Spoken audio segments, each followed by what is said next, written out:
Je suis présent dans l'Académie de la Réunion puisque notre section organise son congrès académique annuel. C'est le moment où les adhérents se retrouvent et où, en tant que président national, je peux leur expliquer ce qui se passe au ministère, répondre à leurs questions et aussi leur expliquer comment le SNALC peut les aider dans leur quotidien, un quotidien qui est de plus en plus difficile. On va parler beaucoup des groupes de niveau en 6e et en 5e qui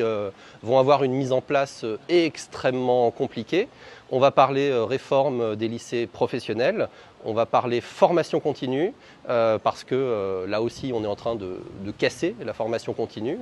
des enseignants et on va beaucoup parler également de l'école inclusive, l'inclusion des élèves en situation de handicap qui se fait d'une manière extrêmement difficile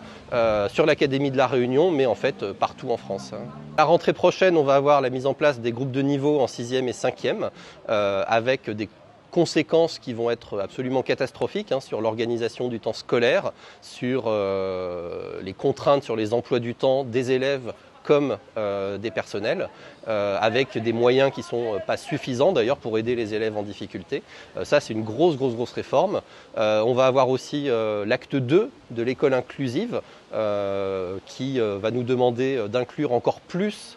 d'élèves avec probablement encore moins de moyens et avec des accompagnants d'élèves en situation de handicap qui vont toujours être payés en dessous du seuil de pauvreté et travailler dans des conditions abominables. Le SNALC n'est pas un syndicat qui dit non à tout par principe. Il y a des choses qui ont été mises en place, qu'on peut soutenir. Le changement sur le redoublement, où effectivement ce sont les personnels qui vont avoir le dernier mot et non plus les familles. Il nous semble qu'on a une expertise professionnelle et que ça fait partie de même de la reconnaissance de notre autorité de manière générale. Maintenant, ce que l'on voit bien, c'est qu'il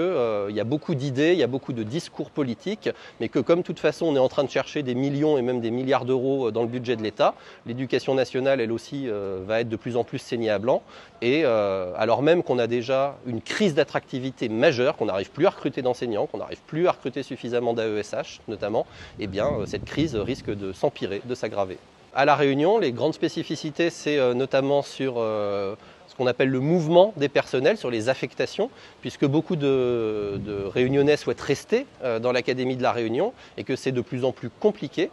puisque beaucoup de gens qui veulent aussi revenir, il y a aussi des métropolitains qui veulent arriver dans l'Académie de la Réunion, parce que c'est une académie extrêmement attractive,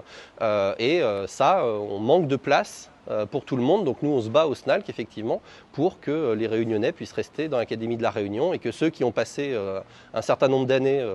notamment en Île-de-France parce qu'ils n'avaient pas les points, eh bien, puissent revenir et ne restent pas pendant 10 ans, 15 ans coincés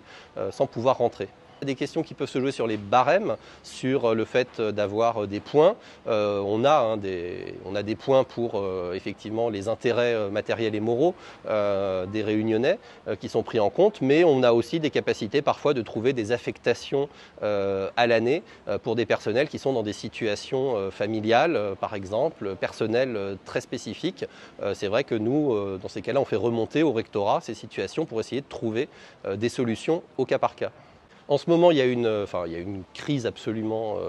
démentielle dans l'Académie de Mayotte qui va toucher d'ailleurs beaucoup de collègues de La Réunion, puisqu'il y a des collègues réunionnais qui sont actuellement à Mayotte et qui aimeraient pouvoir revenir à La Réunion. Et puis il y a aussi des collègues qui ont fait leur vœu de mutation cette année et qui ont obtenu l'Académie de Mayotte. Et si la situation à Mayotte ne change pas, nous on ne pense pas que ces collègues vont y aller, tout simplement. Donc c'est quelque chose que je vais faire remonter à la ministre de l'Éducation nationale directement pour lui signaler cette situation spécifique avec la crise à Mayotte et il va falloir trouver une solution parce qu'on ne va pas reprocher à des collègues de ne pas se rendre à Mayotte alors que se rendre à Mayotte, en gros, c'est risquer sa vie.